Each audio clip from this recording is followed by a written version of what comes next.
Surveys find that roughly 80% of Gen Z believe in astrology, and many allow it to influence major life decisions. But what would be sad is if that number got to 100%, then the civilization just goes back to the cave, where everything that happened in the natural world was created by forces beyond our knowledge and understanding. So if you want to think you're not in control of your fate because the sun, moon, and planets are, it's a free country. But I'm creating meaning in my life because I can control that. But is there anything that the universe does to influence us? Yes. Really? Yeah, and I'll tell you how. Ready? Neil deGrasse Tyson is one of the most recognizable voices in modern science, who turns the mysteries of the universe into simple truths and simple truths into life lessons. As a scientist, it's disturbing how easily people divide each other based on skin color, religion, what food you eat, what language they speak, and then they find some other philosophy that differs, and then they go to war. But when I step back with a cosmic perspective, you realize how ridiculous it is. Give me the cosmic perspective. Well, there's nothing that we can put on the table that can rival the measurements of the universe. And we are literally composed of stardust. So when people think they're different, they have DNA in common with all of the life forms on Earth. Like, you have 20% identical genes to a banana. Excuse me. Okay, we all do, not just you. And that's not all. There are molecules that went in and out of your lungs that are in China being breathed by people now. And go further back, Jesus inhaled them. So how's that the oneness with others? That can't be true. And that's the next problem. People value what they think is true more than what is true. That's a recipe for the unraveling of civilization as we know it. But as a scientist, show me the data. And as someone that knows so much about the universe and objective truth, I've got a lot of questions. So what do you think is the probability of me getting to another planet in my lifetime? And then could you make the case that the universe is simulated by some sort of advanced life form? And also, did humans evolve at some point to believe? And do you think you would be happier if you believed in God? Oh, so you're gonna spice this up a bit. Okay, so I see messages all the time in the comments section that some of you didn't realize you didn't subscribe. So if you could do me a favor and double check if you're a subscriber to this channel, that would be tremendously appreciated. It's the free thing that anybody that watches this show frequently can do to help us here, to keep everything going in this show in the trajectory it's on. So please do double check if you subscribed. And thank you so much, because in a strange way, you're part of our history and you're on this journey with us. And I appreciate you for that. So yeah, thank you. I've been watching a lot of videos of yours, I think, because I've reached the stage in my life where I've become really existentially curious. I think we all do at some point. And especially the more you've lived, the more it all sort of, you ask, what does it all mean? How does it all come together? What will it mean to me in 5 years, 10 years? I don't know if you're old enough to think about your mortality, but that's a thing. When you have fewer years left than the years you've lived. And you can, I think the way they say it is you can have a good expectation to live as long as your parents did. I lost both of them in the last 5 years. So that's my horizon. And the fact that we die has a capacity to bring focus into the remaining time you're alive. Because think about it, if knowing you're going to die brings focus and purpose and resolve and action, then if you lived forever, what's your hurry? For me, knowing I'm going to die gives meaning to my remaining life. Whereas if I'm never going to die, then mathematically, that would mean I'd lead a life of no meaning at all. Because there's no way to focus an infinity amount of time into anything and have it be meaningful. So I'm taking mortality as a very serious force operating on happiness, productivity. Can you do something for the world? And on my tombstone, what I want it to say is a quote from Horace Mann: "Be ashamed to die until you have won some victory for humanity." I want to have made a difference in the world. I want the world to have been better off because I lived in it. Is that too much to ask of any of us? Really? We're all capable of good deeds. So if the world is better off, I've played my part as a citizen of planet Earth.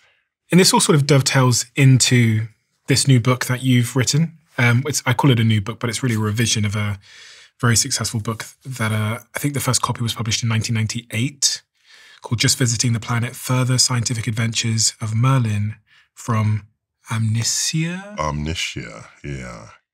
When I think about these bigger questions about the universe, meaning, purpose, death, why am I here, religion, all these things, so often I think about them through the context and information that I find in your work, because when I think of like the world being so big, as you talk about in this book, and so infinite, and all these stars, I feel meaningless. In a nice way sometimes. I feel like the shit that I worry about no longer matters. But then when you talk about... You feel meaningless in a happy way. Yeah, yeah. I feel like the things that cause me suffering don't matter as much as I thought they did. And then you talked about shortening time by realizing that you're going to live for 90 years or 80 years, creating great amounts of meaning. And it feels somewhat like, I don't know. Yes, the universe is huge in size, in age, in contents. There's nothing we can put on the table that can rival those measurements that we make of the universe. However... How big? Well, there's the light from the most distant galaxies has been traveling for nearly 14 billion years. 10 billion years more than Earth has even existed, if you want to get a sense of that. And so, but think about it a whole other way, that if you look at the ingredients of life, not just human life, but life on Earth, and you can rank the elements. What's the number one element in life? We could mention the human body. Number one element is hydrogen. That's contained in the H2O of the water content of your body, which, depending on how chubby you are, it can anywhere from 1/2 to 3/4 of your body weight is water. And all right, what's the next most abundant element in your body? It's oxygen attached to the water.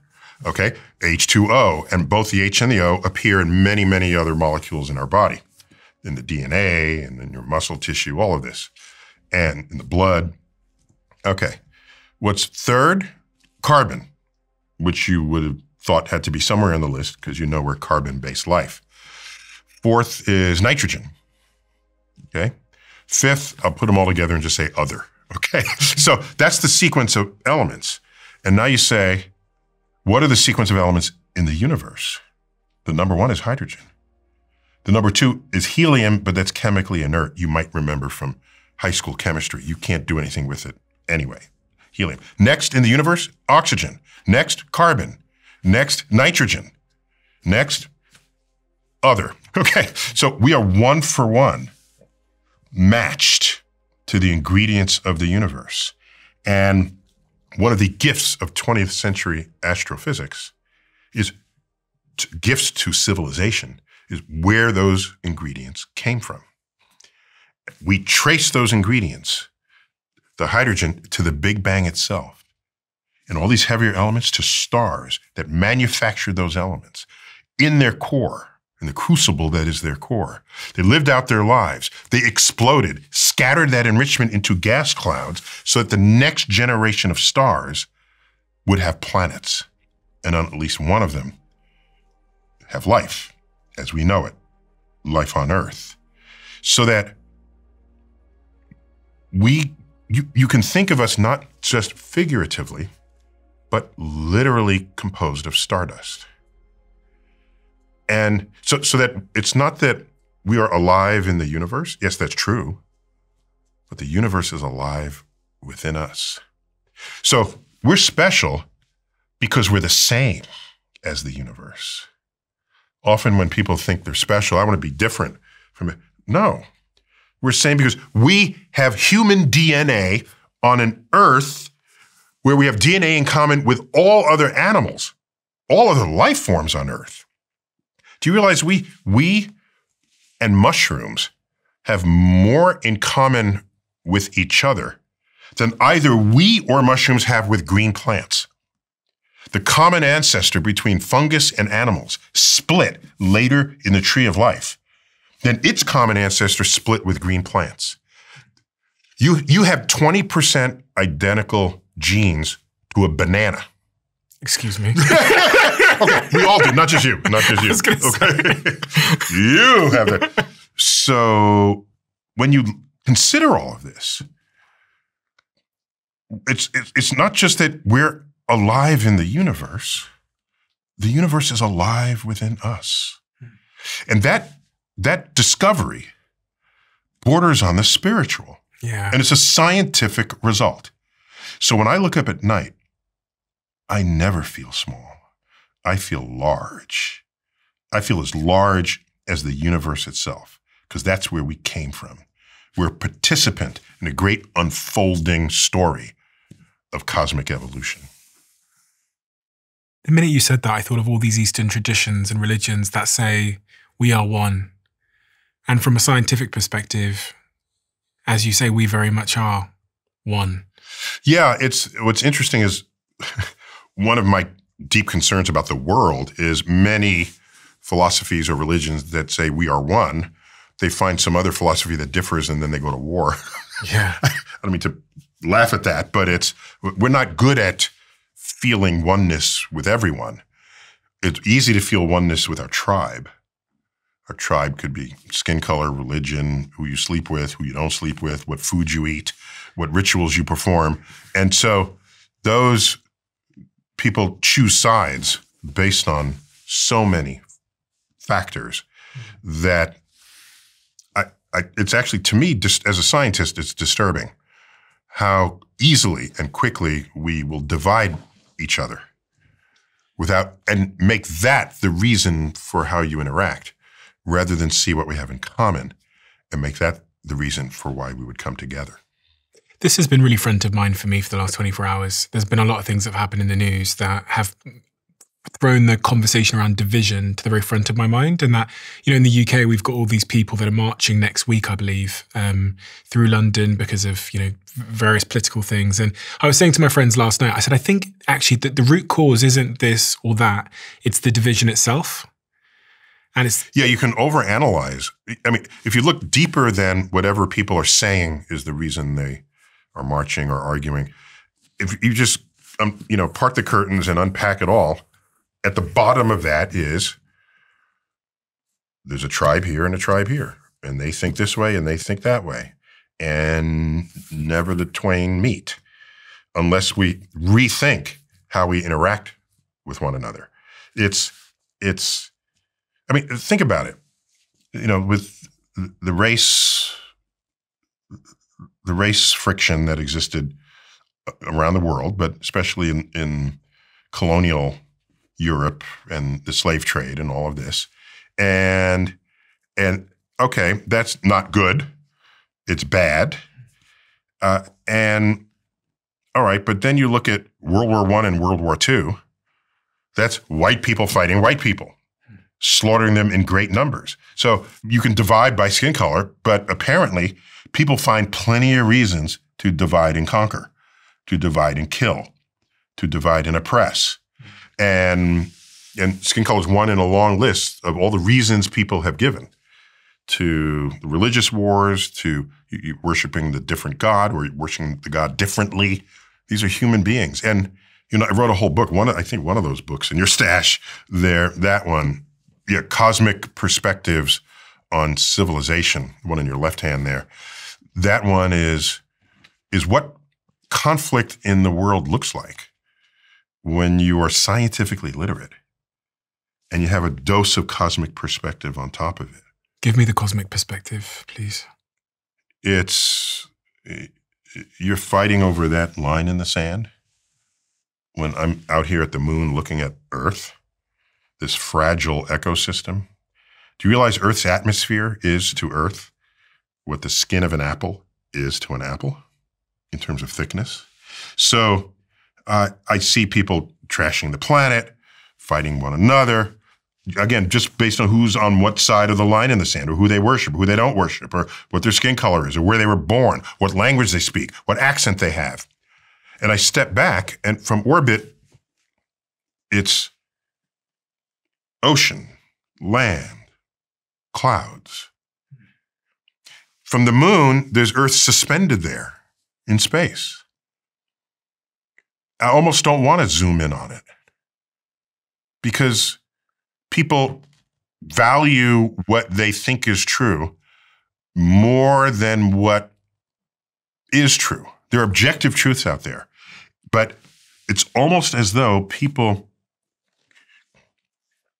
fight and argue more vehemently the less evidence there is to support what it is they think is true.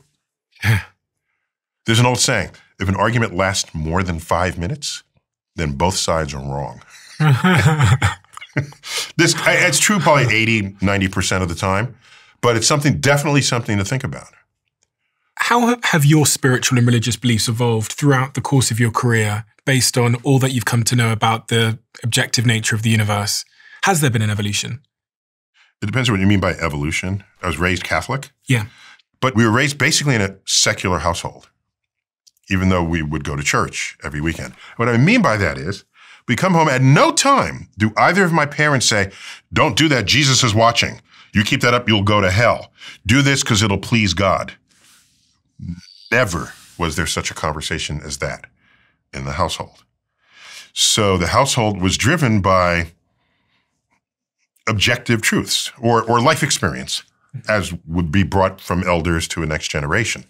Something that was more common in that generation than in the current generation, because now elders don't know anything about anything. You know, your kid comes up to you and say, Mommy, Daddy, I want to be a YouTube influencer. And you're saying, what?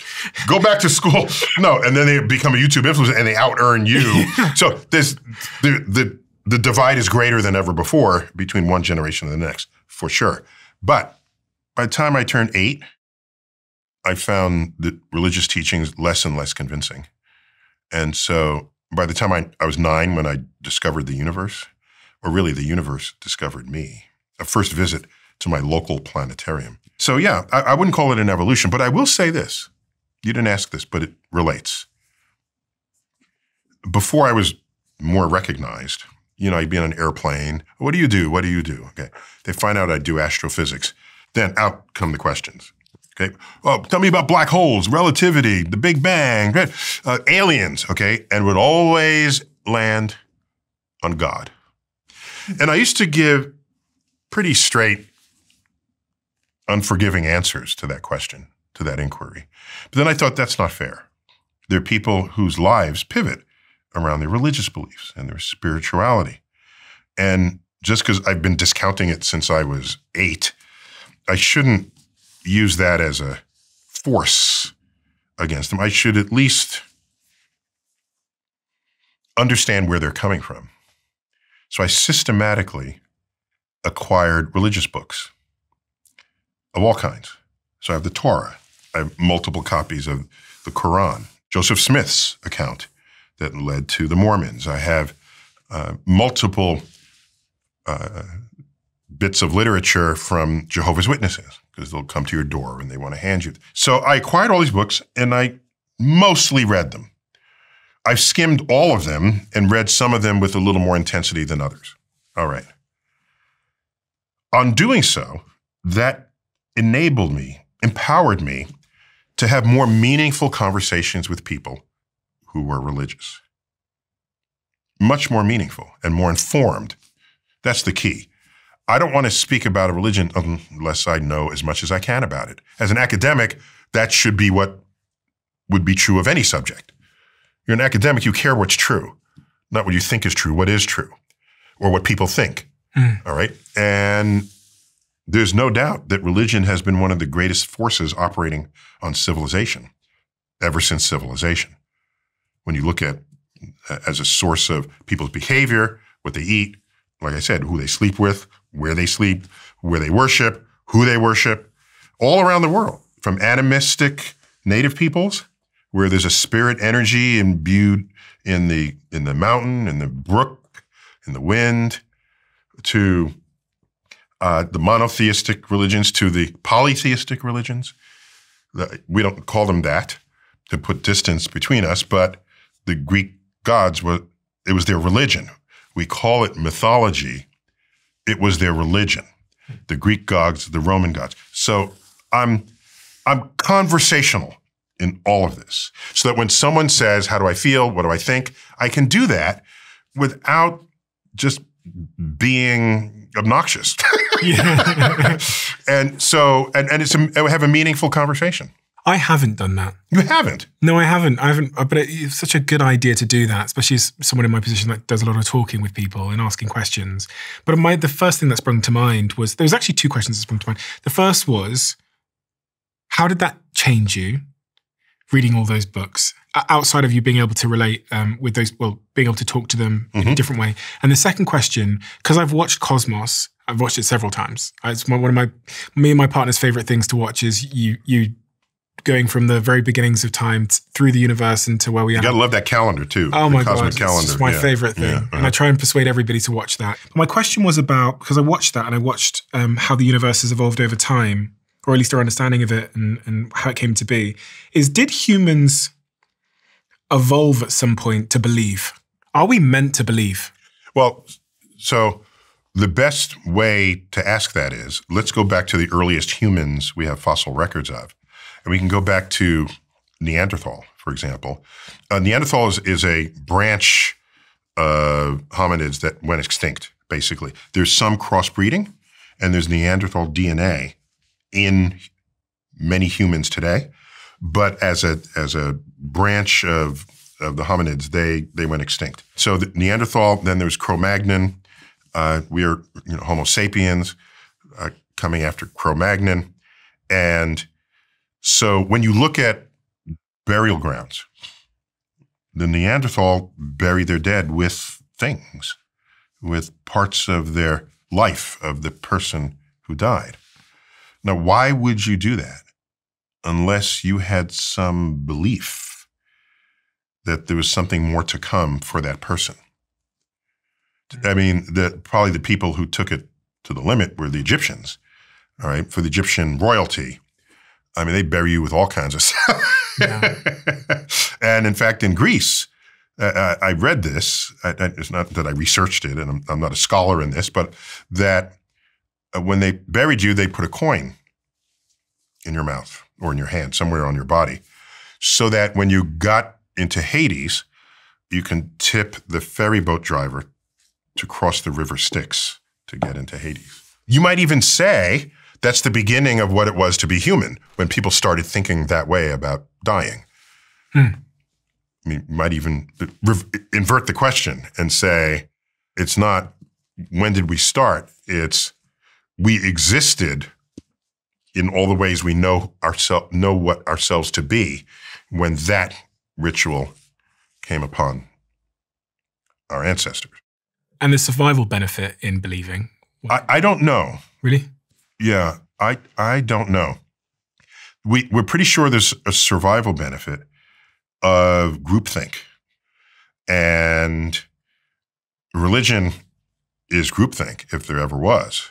It was, we will all believe this in this way, and we will behave in that way on those occasions, and you will not deviate from it. And part of that package of beliefs includes statements about the afterlife and how you should behave in this life. Otherwise, you don't go to heaven, you go to hell. I don't think Judaism has a hell, but you're not as rewarded as you'd otherwise be.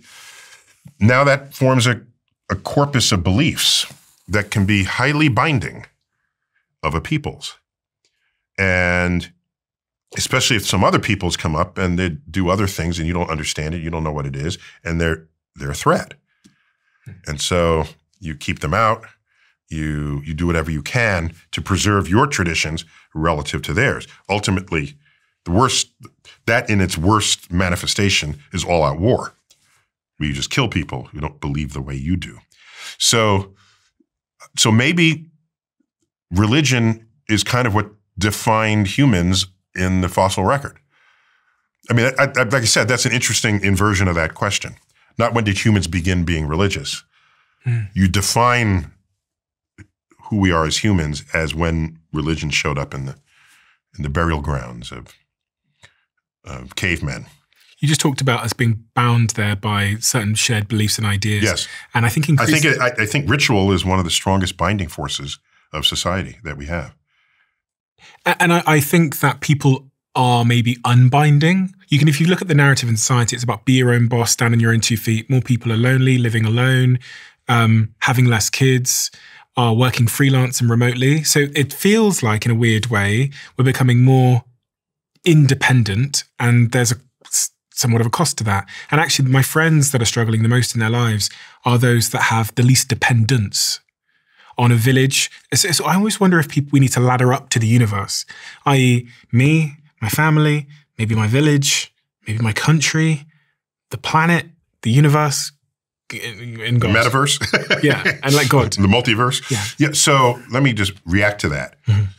There have been studies about the psychological effects of this kind of life, basically the social media too early in one's life force that operates. But I don't know. I don't want to be the person who says, in my day, we did it right. And you youngins don't know what you're doing and you're all going to, I mean, I've seen the films of officials smashing pinball machines with sledgehammers saying it will be the death of the next generation because they're not studying, it's gambling. You see people burning rock and roll records. We've seen this. And I don't want to be that guy.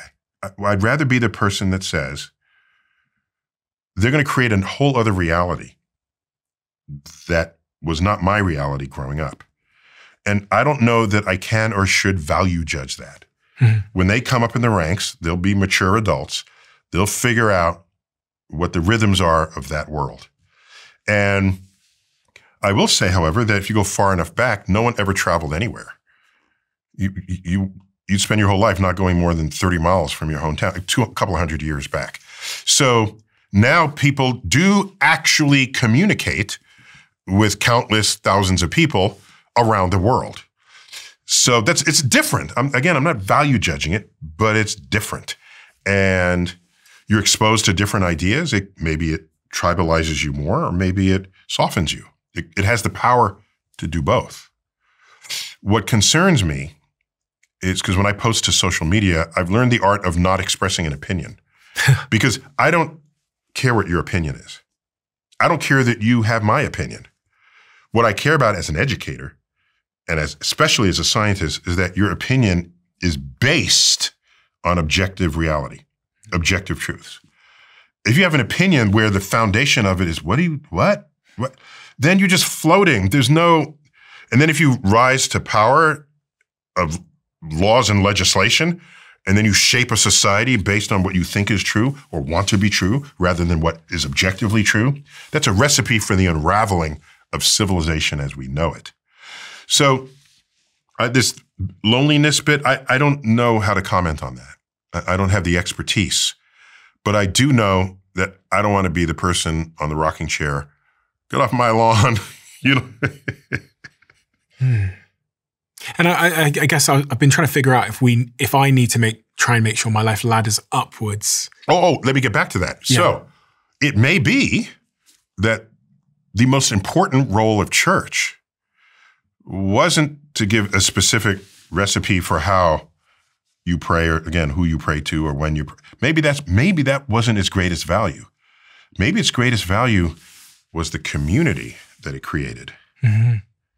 Everyone comes together, and they're all in one room at the same time. That's not happening today. Like you said, people are less religious today than ever before. There are many people who were once religious would today say they're spiritual, which means they're separated from the rules and regulations that typically dictate how you behave within a religion. But the fact is, you're talking about going upwards.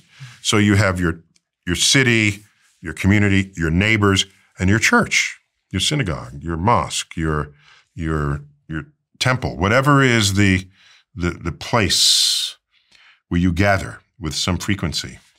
That surely has value because we need each other.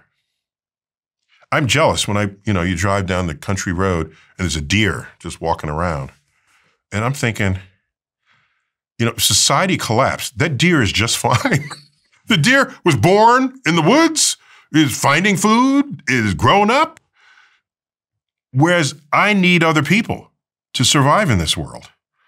I don't know how to hunt. I don't know how to skin game. I don't know how, I like knowing that there's a quart of milk waiting for me on the grocery store and ready to eat cereals.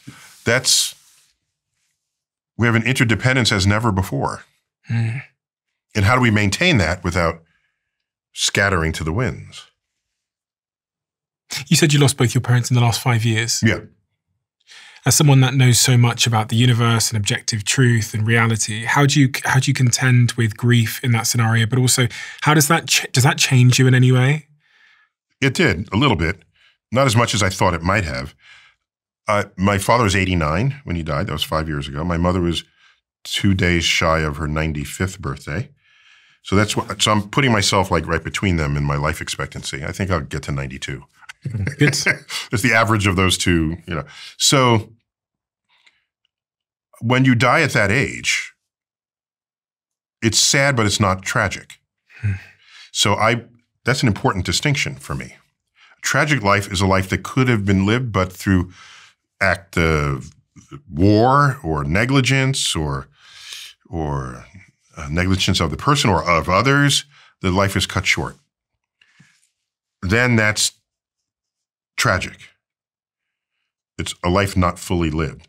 But if you lived a full life, they were married 50-something years,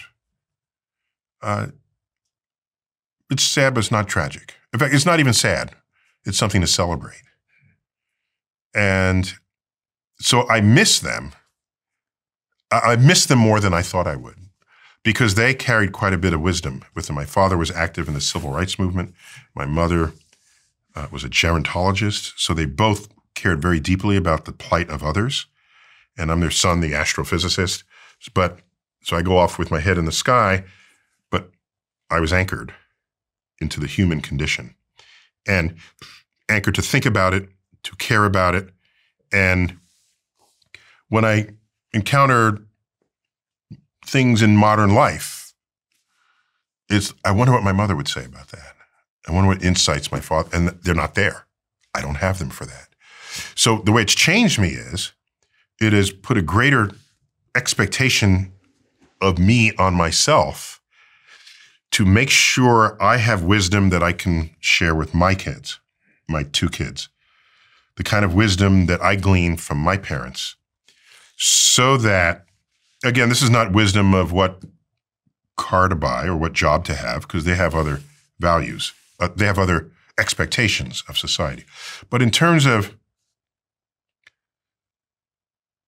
human-to-human interaction, in terms of love, in terms of challenges in life and overcoming them, some of those are timeless.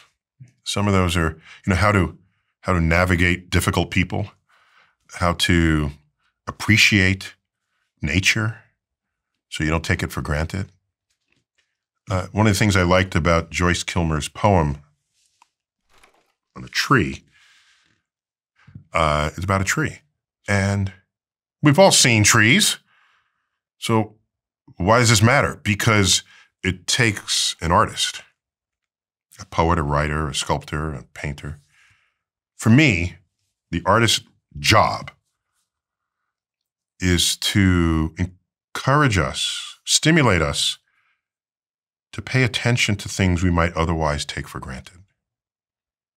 Because so much of life is what you might just walk by and not even give it any thought. And so I don't walk by trees without thinking something about that poem. What is the poem? I think that I shall never see a poem lovely as a tree whose hungry mouth is pressed against the earth's sweet flowering breast, a tree that looks at God all day and lifts her leafy arms to pray, a tree that may in summer wear a nest of robins in her hair, upon whose bosom snow has lain, who ultimately lives with rain. Poems are made by fools like me, but only God can make a tree.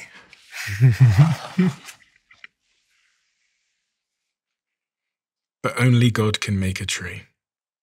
I spend so long these days thinking and talking to people about what all of this means. And I've got more and more. I saw you talking about the simulation theory once or twice. Mm-hmm. And I started to fall into that, that whole of thinking. Oh, yes. No, you got to, step outside every now and then and, smell the roses. But you said you wouldn't be surprised if people found out the universe is simulated by some sort of advanced life form. Yeah. Given what we can now compute, throw in quantum computing on top of that. We don't have this power yet, but to make a world in our computer where the characters in that world believe they have free will. And then they conduct themselves, and then they invent computers, and then they make a world inside of their computer. And where their characters think they have free will. And then then it's this simulated universes all the way down. And close your eyes and throw a dart. Which of these, are you going to get the first universe that invented the simulated universe or the zillion ones that followed? The dart's likely to hit one of the others. But my escape hatch from that is, since we do not yet know or have the power to make a perfectly simulated world, it means we are either the first universe that's real that hasn't created one yet, or we're the last universe that hasn't evolved yet to have created one of its own. Because all the middles have the power to create one. So that takes it, a zillion to one against us to maybe 50-50. Oh, interesting. Yeah. I've never heard that before. So I'm a little more comfortable that way. Comfortable. Yeah. I sleep a little better at night. But I guess it wouldn't matter anyway if we were. It wouldn't matter. If we're completely simulated, what do you care? You're living your life. I know we don't want to believe that there are puppet strings on us. Part of me thinks that, though. Just when everything on Earth is kind of stable. Oh, COVID shows up. Oh, so this is the programmer saying, the Earth is too boring now. We got to spice it up a bit. They throw in a pandemic. Okay, a once in a century pandemic. Now we're entertaining for them. What do we do? Who gets vaccinated? Who doesn't? Who's going to fight? Who dies? Who lives? Okay, so then we kind of get through that. We get the vaccine. Okay, we're just calming down off of that. And they said, oh, let's make a billionaire real estate developer from New York City the most powerful person in the world. Let's stir the pot again. And so now there's a whole other set of pot stirring that's going on. So that's kind of consistent with a snot-nosed alien kid in the parents' basement programming our existence. That's what I would do. I would throw in interest. There's a game, Sim City. Yeah. I played that. That's how old I am. Sim City. So you are mayor of this city, and people can vote you out of office. So you have to do things that make them happy, and there's an opinion poll that's there. And if you spend too much money here, you're not spending money on the schools. That's bad. But then there's crime goes up, and you're realizing, oh my gosh, in even this simple simulation, so many interdependent phenomenon are taking place. Then things that happen, then Godzilla steps through and plows through the city. Okay, now Godzilla's not real, but it kind of is, because that would be a disaster. Is it a flood? Is it fires? It's a thing that nobody saw coming, okay? We are recording this interview on September 11th. I live 4 blocks from Ground Zero. That's Godzilla walking through the city. Well, how do you respond to that? You didn't know that was going to happen the day before. So realizing that in this game, it's only interesting to play when disastrous things happen, not too many in a row, because you have to be able to recover. So when I look at our world, I'm thinking the best argument I have for being in a simulation is how often some big disaster takes place. When it was the first World War, and then after that, the peace, pandemic, okay? The 1918 flu pandemic. Okay, now we got out of that. Second World War. Okay, we get out of that. It's the Cold War, nuclear holocaust. Okay, so that's my. That's me looking over the shoulder of the programmer. Oh, God. I think I prefer the world where I feel like I have free will and there's not. Does it make a difference if you believe you have free will, even if you don't? No, because I'll never know. And the fun answer to that, ask me, say, do you have free will? Ask me that. Do we have free will? Do you have free will? What choice do I have? No, if you don't have free will, then you don't even have an option to say you don't. So you just live life. Just live your life so that the world is better off for you having lived in it. And what does that mean for you? Like, it means people are better off. The institutions are better off. People are happier, healthier, wealthier, safer, better fed. That rationality matters in politics and lawmaking. And that will help to ensure stability of anything you build going forward. But yeah, that's all I mean. It's not complicated. And you were talking about meaning before. I stopped looking for meaning decades ago because I realized we, any of us, has the power to make meaning in life. If you're going to look for meaning, are you looking under a rock, behind a tree? It's as though meaning is sitting there waiting for you to find it. Oh, I found meaning. There it is. Now my life is complete. That feels so powerless on your own destiny. Whereas I make meaning. I want to learn something today that I didn't know yesterday. I want to lessen the suffering of someone today compared with however that person was living yesterday. I want to use what I learn to well up within me and manifest as wisdom. Because information is not really useful until it becomes knowledge. And then knowledge is good. You can show off if you have a lot of knowledge. That's what these game shows do. But in the end, the best use of knowledge is when it becomes wisdom. And wisdom, people say, oh, I don't like getting older. I want to be young again. I don't want to be young again. When I was 30, I was an idiot. Even when I was 30, I thought I was brilliant, right? So don't get older unless you have wisdom to show for it. It's when you don't have something to show for your age, you want to be younger. You're just getting old with nothing to show for it.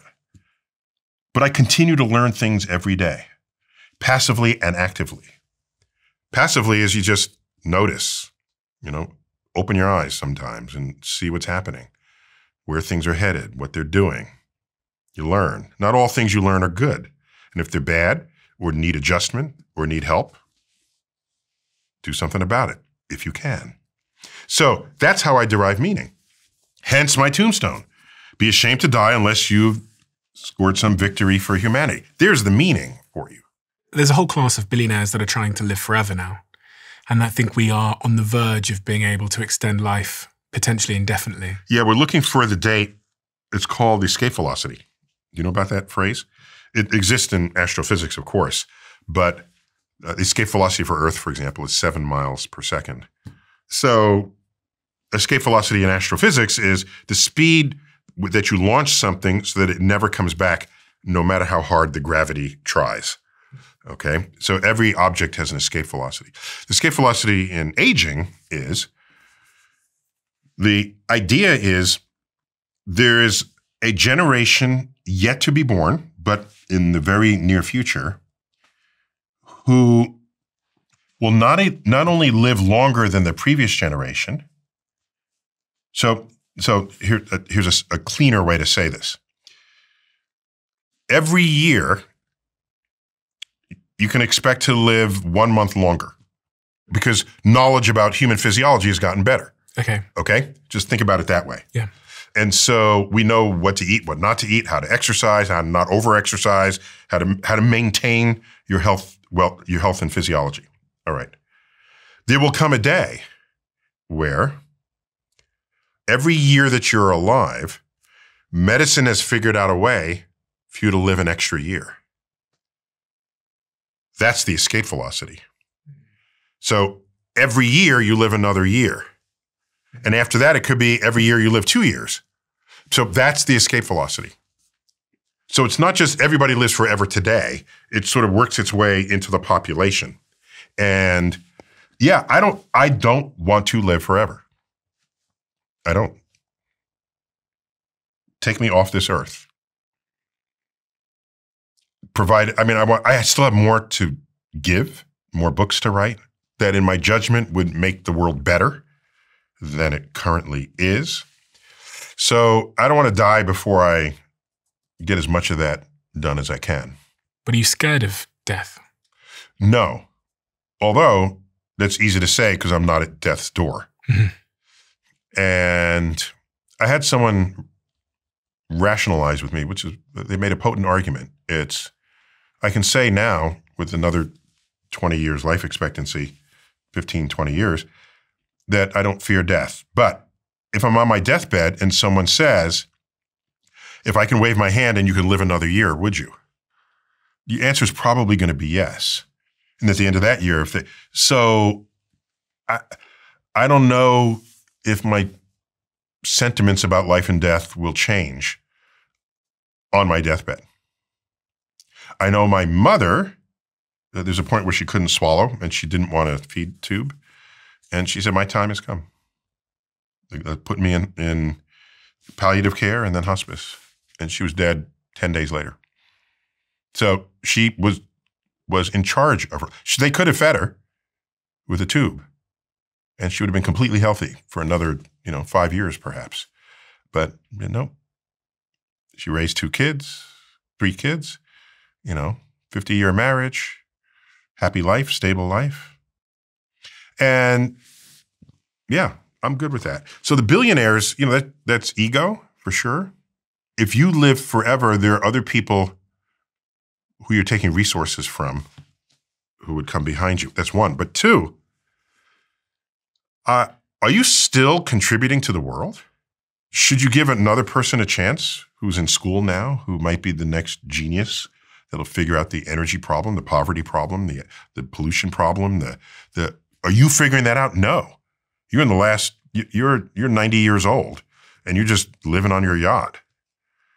So there's the problem that the last years of your life are not the most creative, the most ambitious, the most irreverent. It's irreverence where new ideas come. You've perhaps seen episodes of Shark Tank.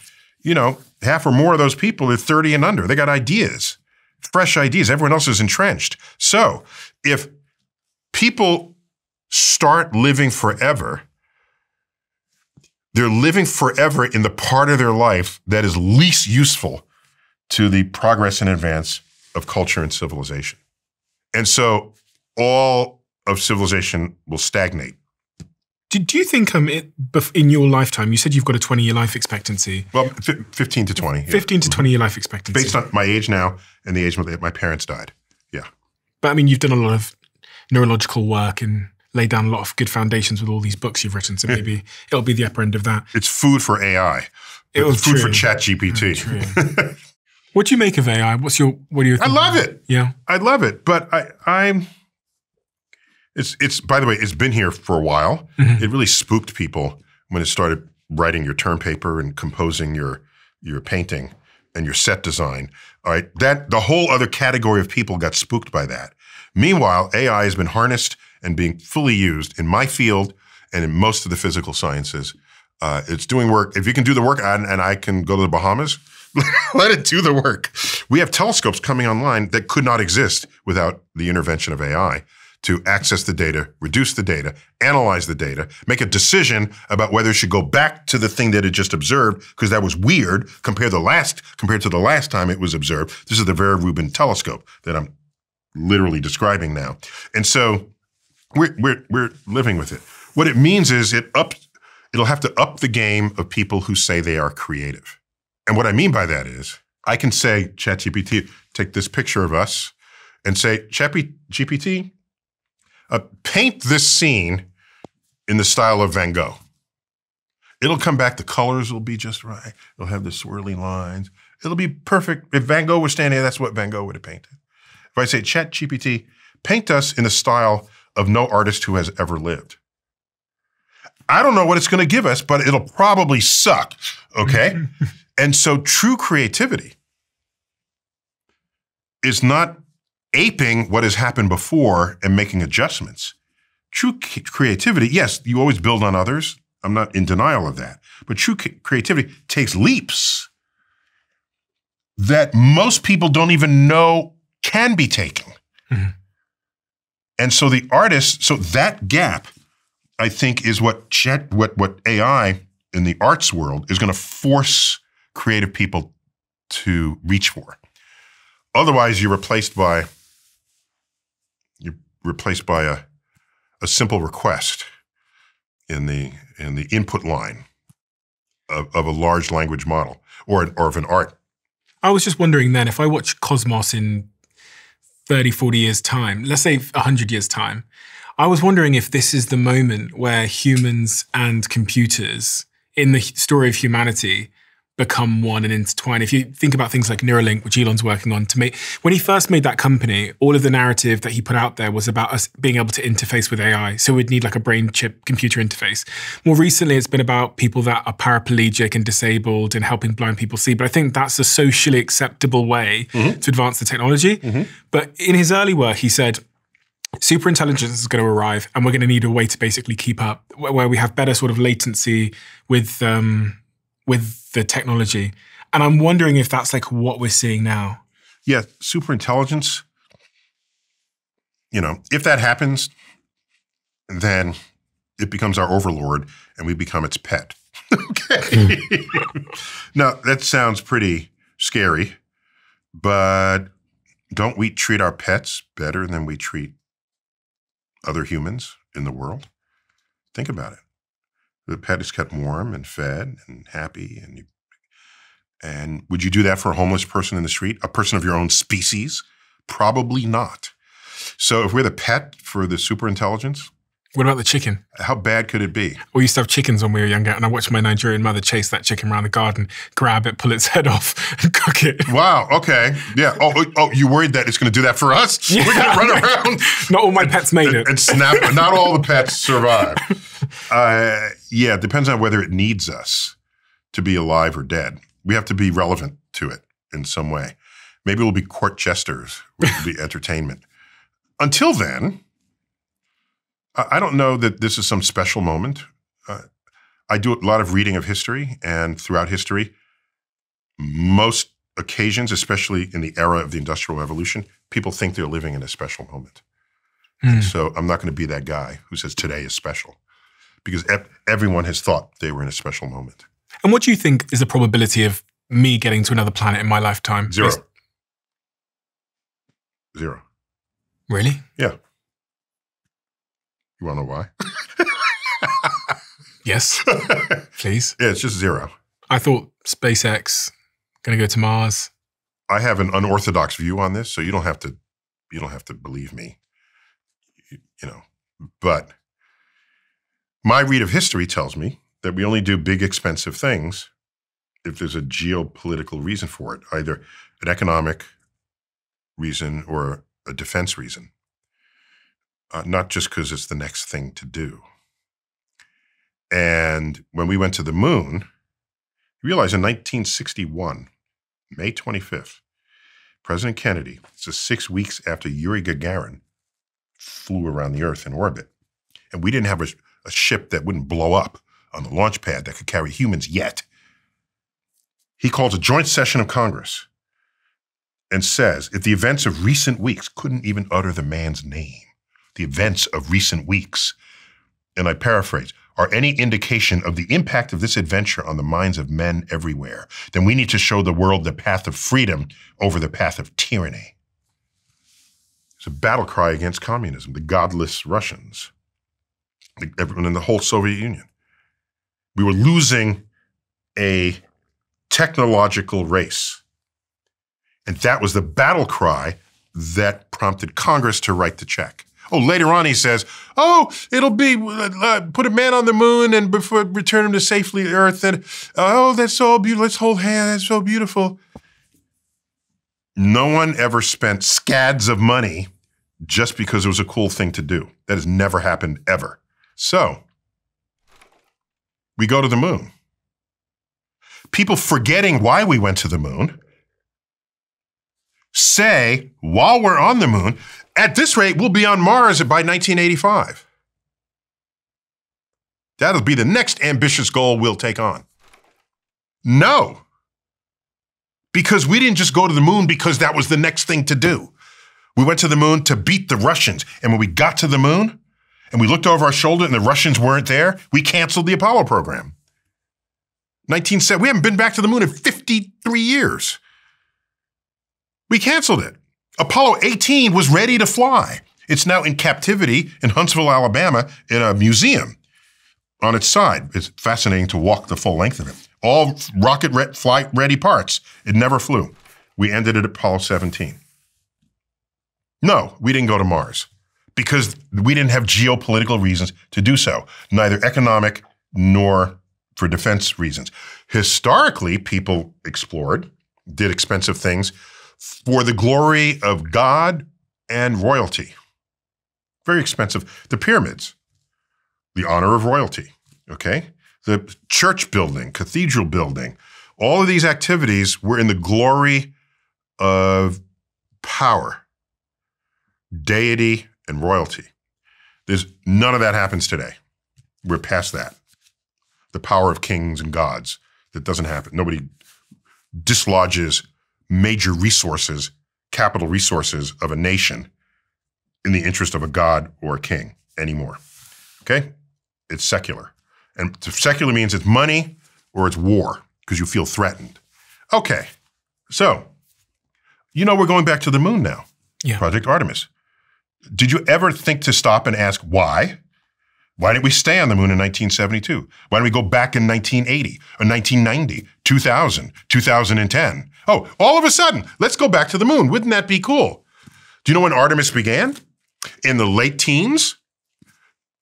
Right about when China says we're going to put taikonauts on the moon. Technauts? Oh, yeah, Chinese astronaut. Taikonaut. Oh. All right? That's when we said, oh, let's go back to the moon. What a good idea. Let's do that. Really? Because it's just a good idea?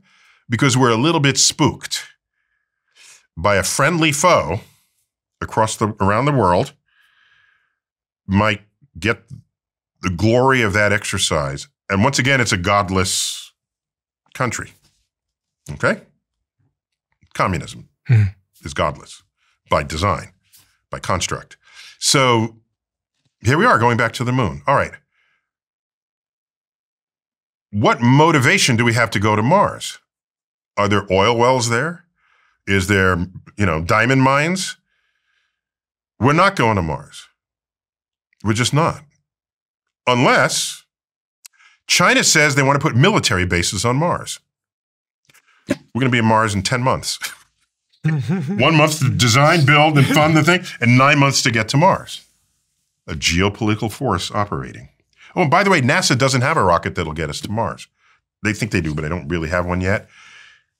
Time to do that and say, well, does anybody have a rocket? Elon says, I have a rocket. So if Elon rocket goes to Mars, it's not because he sends it there. It's because taxpayers sent it there.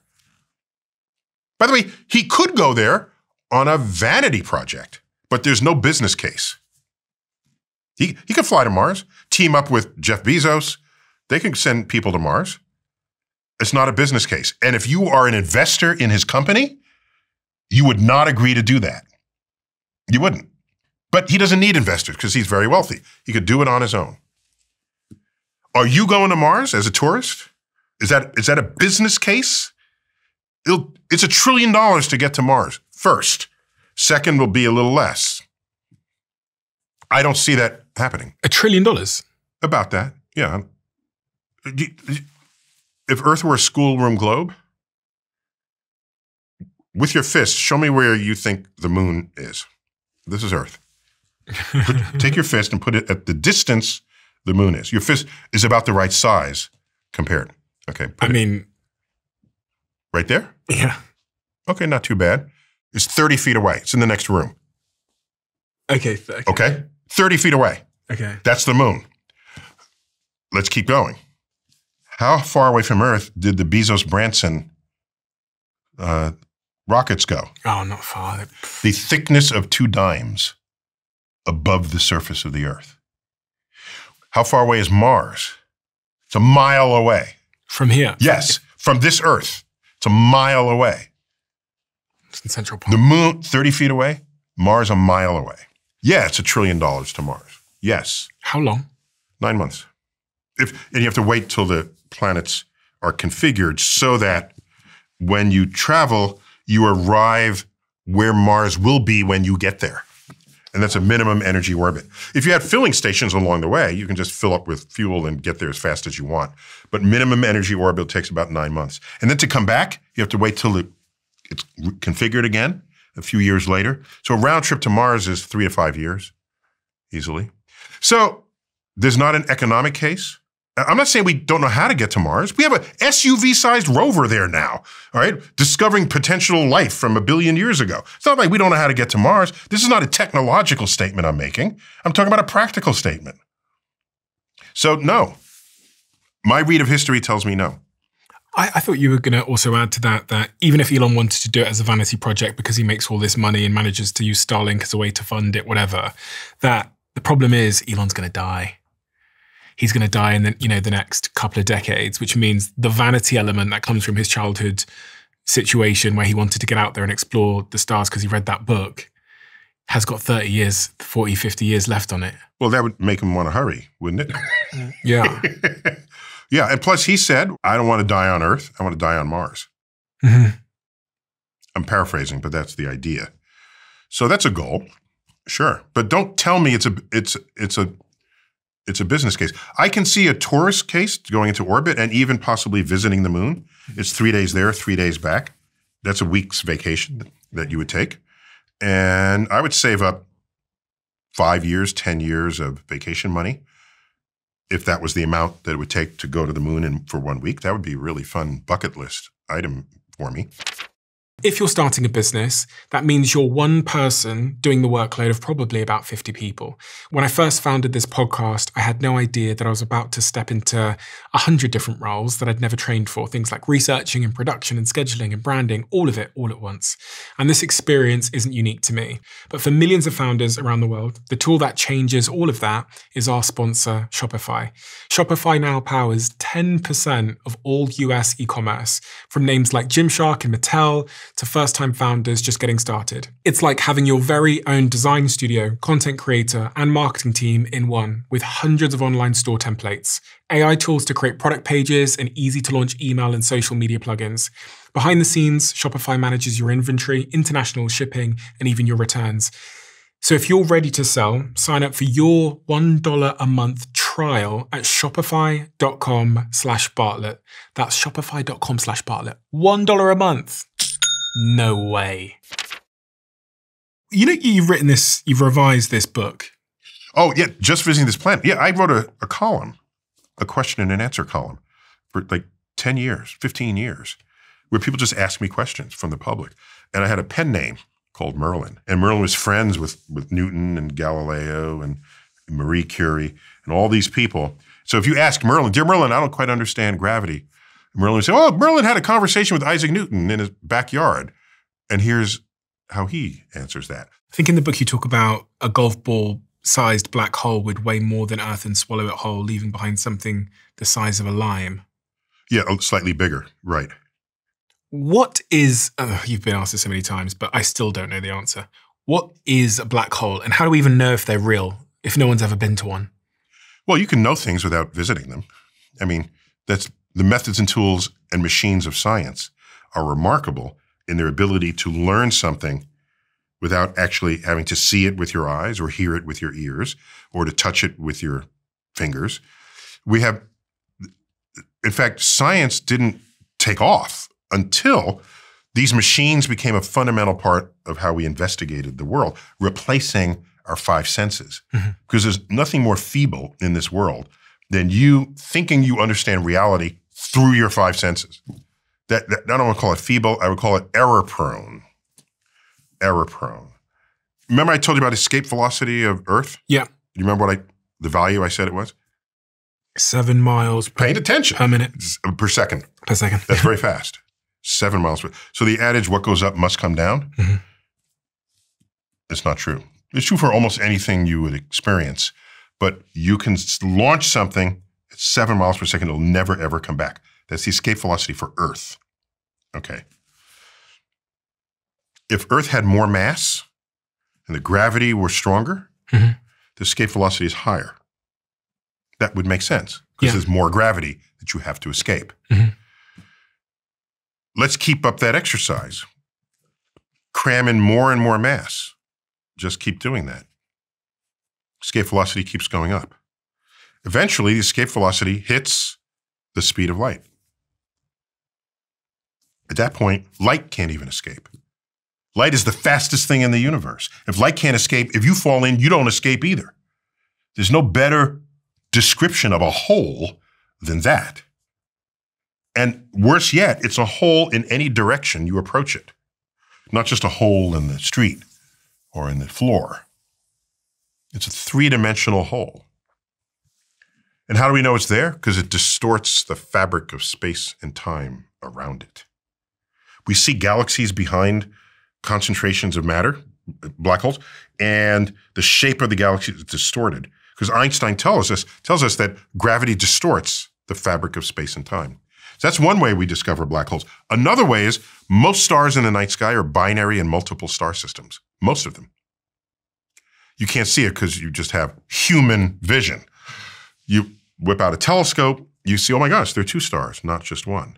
If there's a pair of stars and one of them becomes a black hole, and this one ages, it expands and some of its material spills onto and orbits around the event horizon of the black hole. This swirling material gets hotter and hotter and hotter, and it radiates X-rays and ultraviolet. We have X-ray and ultraviolet telescopes that see every one of these in the night sky. They're all black holes. And it's created from an explosion? There's a star that wants to explode, but it has so much mass, the explosion doesn't overcome the gravity, and the star collapses down on itself to make a black hole. There's one way to make a black hole. So our sun, when that runs... It's not going to become black hole. It's pretty wimpy in that department. It'll still kill us, but for different reasons. So the mass of the object is so big that it can't actually explode because the gravitational pull inwards is so strong. Correct. That's above a certain threshold. Within there's the stars that the explosion is greater than what the gravity can contain, and it makes a supernova. And those are the stars that spread heavy elements across the galaxy, enabling us to even exist. So I'm going to read this again. A golf ball-sized black hole would weigh more than Earth and swallow it whole, leaving behind something the size of a lime. Yeah, so when black holes eat, they get bigger. So a lime is bigger than a golf ball, but not by very much. We can calculate what the size is. Where would everything go? It's in there. It's compressed down inside the hole. And and everything near it's going to get pulled in there as well. If it comes too close, right. If it comes too close. Yeah, you can keep your distance. Black holes, they're not giant sucking devices. I mean, if you keep your distance, if the sun became a black hole right now, we would still orbit it. The gravity we feel at our distance is no different. You say that if the sun suddenly shut off, we'd freeze at minus 462 Fahrenheit, which is the background temperature of the universe. Yes. Once the stored energy ran out. Yeah. Once the stored energy where ran out? Well, so there's the sun's energy, if the sun blotted out, but Earth has energy inside of itself as well. This is what gives us volcanoes and continental drift and all the rest of this. So if you don't have a sun, you want to live near a volcano or something that is a source of energy for you. And then you'll live on Earth until the Earth's energy died out. Ideally, by then, you just go to another planet. I mean, why not? How long has our sun got left? About another 5 billion years. How would we know? It's a good question. That's the product of 20th century modern astrophysics. Then it was modern. I think of it as modern. where you say, what kind of star is this? Then you look around the universe for other stars that are just like it. And then you see those stars in their stages of evolution, stars being born, living out their lives, and dying. And the star changes its properties from birth to death. And so you can line up where the sun is in that chart. And then, plus we know how old Earth is. So we can directly measure the age of the Earth. And so there's no reason to think that Earth did not form at the same time the sun did. Another really fascinating one was every breath you take contains molecules once inhaled by every human in history. Yep. That can't be true. ChatGPT it. No, so here it is. You ready? Yeah. There are more molecules of air in a single breath of air than there are breaths of air in Earth's entire atmosphere. So, if you breathe in and then breathe out, there's enough molecules that you breathed out to populate every breath that anyone will ever again take on this Earth. And air mixes rather quickly, okay? Mm-hmm. So it has to mix. It's not immediately, give it some time, but you give it some time, there are molecules that went in and out of your lungs that are in China being breathed by people there when enough time has elapsed. You can calculate that. It's years, 10 years, something like that. There's tremendous mixing of air. So how's that for feeling kinship with others? Same with water. You drink water. There are more molecules of water in a glass of water, this is a mug of water, than there are mugs of water in all the world's oceans. So you drink a mug of water, and then it comes out of you in any one of a half dozen different ways. There's enough molecules to scatter into every other mug of water in the world. So if someone gets a mug of water, your molecules will be plenty of molecules to go. So if I do a big inhale, I'm inhaling air that contains molecules that all of my living relatives once inhaled. Yes. And go further back. Jesus inhaled them. Muhammad. With every breath? Yes, every breath. This is the oneness of it all. That's why it's a beautiful thing. Astrophysics. I wouldn't live without it. Do you think it makes us kinder, learning about the universe, or do you think it makes us more nihilistic and narcissistic? No, if you learn about it as you shouldn't be nihilistic. There's no force of nihilism in the knowledge, wisdom, and insight you get by studying the universe. You will never find marching armies led by astrophysicists to go slaughter one another. The cosmic perspective prevents that. The cosmic perspective. Yeah. By the way, if you look at the chapter titles in there, they're each pairs of words that we've all used, but we've argued over many of them over our Thanksgiving dinner. I don't know if there's a version of Thanksgiving in the UK. Maybe it's just Christmas. Everybody gathers, and the crazy uncles and aunts come in, and you got to argue with them about, and you reminded why you only see them once a year because no, there are topics in there. Color and race is in there. Law and order, body and mind, meatarians and vegetarians, life and death. A lot of reflective moments in there. So this book, though it's all these topics that people fight about, its goal is to say, you think that and you think that, you got to look at it this way. Mm-hmm. It's not meet in the middle. No, it's meet on a plane of existence above what you're arguing. And you will look down on what you're arguing and realize how ridiculous it is. That's the goal of that book. Chapter 10 of the book, it says, human physiology may be overrated. What do you mean by that? Well, we like to think of ourselves at the top of evolutionary properties, but it's really your mind, surely, but not much else. It's odd because we always imagine aliens having humanoid bodies. Yeah. And there's no reason for that. if they come from another planet. Most life on Earth doesn't have a humanoid body. The banana doesn't have a humanoid body, and you have DNA in common with it. You don't have any DNA in common with an alien from another planet, yet it's walking around with a neck, eyes, nose, mouth, head, ears, shoulders, arms, fingers, kneecaps, feet. Really? Is that your best imagination that you can come up with? Alien from another planet? Is the universe infinite? I've often wondered that. Does it just go on forever? Or is there a We're not given reason to think it doesn't, but our horizon has an edge. What we can see. Yeah, but there's no reason to think. So you're a ship at sea, and you have a horizon. Are you saying, well, that's the extent of the ocean? No, because if you sail towards the horizon, more horizon shows up, and you keep that up until you hit land. So in the universe, we have our horizon, and if we went to that horizon, we'd have a whole other horizon beyond that. If we traveled to that horizon, there'd be a whole other horizon there. The question is, how far does that go? We don't know. We have no idea. It's simpler mathematically to think it goes forever. It's curious how there's some equations where infinities work just fine in the equation. So we don't know. We can talk about to our own horizon, that's it.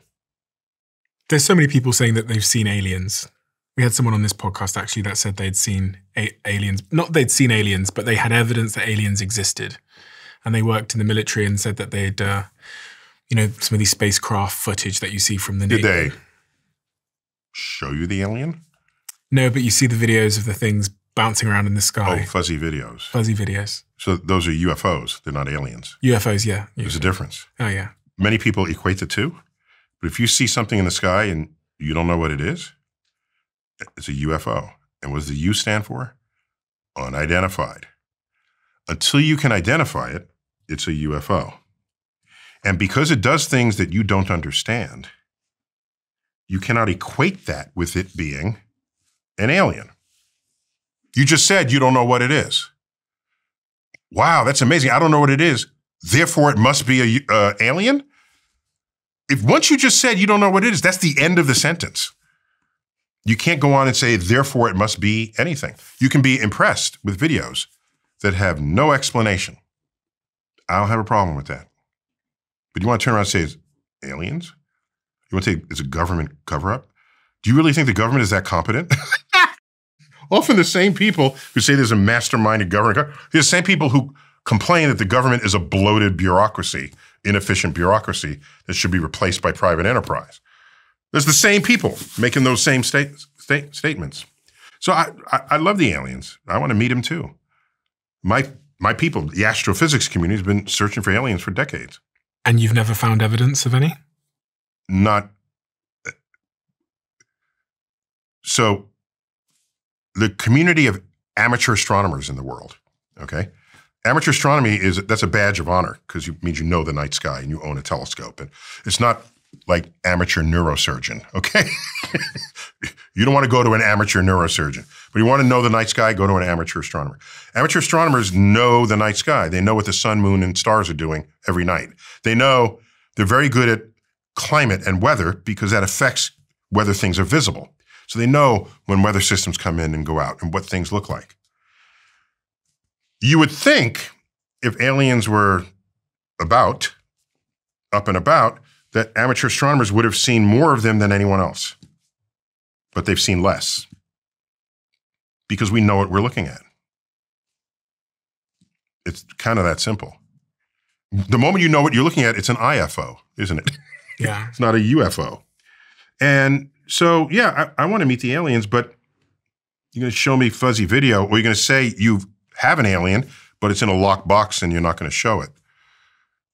If you have an alien in a locked box and you're not going to show it, that's the same thing to a scientist as not having an alien at all. Could you make the case for why aliens probably do exist and also the case for why they probably don't exist? No, they surely exist in this universe. The universe is 14 billion years old, and the ingredients of life on Earth are the most common ingredients in the universe. And life began on Earth almost as quickly as it possibly could have. When Earth finally cooled down after it being formed, it was about 200 million years, first signs of single-celled life. So even though we can't duplicate that yet, we don't know how, that's a frontier of biology, Earth didn't seem to have problems getting the job done within 200 million years. That's Earth. Now you have exoplanets everywhere across the galaxy. To suggest that life on Earth is alone in the universe, you'd have to have some point of philosophy that requires you believe that, because it's not derived from actual evidence or observations of the universe itself. So, aliens, usually people mean intelligent aliens, but we're happy to find any kind of life at all. Bacterial life, that would transform biology. What about in our galaxy, in the Milky Way galaxy? Yeah, the galaxy is the most sensible place to. So we've looked for exoplanets. So what's that? A planet orbiting another star. Because if you're going to look for life, we presume it's going to be on a planet. So if this table is the galaxy, and the solar system would be about right there, we've searched a circle about this big for exoplanets. And what's the solar system versus the It's just the sun and its planets. Oh, okay. Yeah, solar system. And then that's our solar system there, and we are part of several hundred billion stars in the galaxy. And this galaxy is one of perhaps as many as 1 trillion galaxies in the observable universe. So to say that we're alone, that's just you're being philosophically irresponsible. So this table is the galaxy? Yeah, if it were the galaxy. And we've searched a coin. Yes, that's a good word to use, a coin-sized volume of this galaxy. We've searched for exoplanets and by association life. So folks at the SETI Institute, the Search for Extraterrestrial Intelligence, they come up with an analogy. But there are people have said, well, we haven't found life yet, so maybe there's no life anywhere. And we say, no, take a cup and scoop it into the ocean. That's like saying, the ocean has no whales in it. Is that the equivalent? Yeah, it's equivalent in terms of the space of searching, because it's not only in physical space, but it's in time. Suppose aliens sent radio signals to us, and they arrived 2,000 years ago. Do the Romans have radio telescopes? No. But we would all count them as intelligent. So communication requires intelligence and technology. How long have we had technology to do that? 80 years. On the chance of probability, do you think there are aliens in the Milky Way galaxy? Yeah. Oh, sure. You think there are? I don't see why not. It's a calculation you can do. I did it with 2 colleagues of mine. We have about 100 civilizations in the galaxy alive now. That's not many out of the total number of stars, but again, a civilization has to evolve out of whatever it was, and it's a tiny little slice of time relative to how long the planet has been there. 100 different living. Yeah, civilizations. I pause on the word living because living can mean many things. Well, I mean, Mars might have had life, but it would be dead today on the surface. So we're looking for living civilizations. And does that excite you? Yes, completely. But you want to now tell me it has visited you with fuzzy lights in the sky, and no one has like brought forth an alien. I need better evidence because you're making an extraordinary claim. Humans' fascination with meeting these aliens when we've got crazy species we've never met on our own planet is quite bizarre. That's a good point. And plus, what do we need real aliens for when we have Hollywood? The funny part to me is we have no knowledge that aliens want to harm us, but we do have knowledge that humans want to harm humans. And any encounter between an advanced civilization and one that was less advanced in the history of exploration has never boded well for the less advanced civilization. So for me, we are describing aliens not as we think they would be, but as we know we are to one another. It's a mirror. And we've only got to play out what we would do as well if we found an alien civilization. What would humans do? I mean, I think we'd go and try and steal some of them and bring them here. Well, no, they're probably smarter than us. That's like worms saying, "Oh, we found some humans. What should we do with them? Should we corral them?" No. If aliens came here, they clearly are more advanced than we are because we haven't left low Earth orbit in 53 years. So if they cross the galaxy to visit us, oh, we're going to shoot a gun at them? They'll laugh at us. You know. In all the movies that we beat them.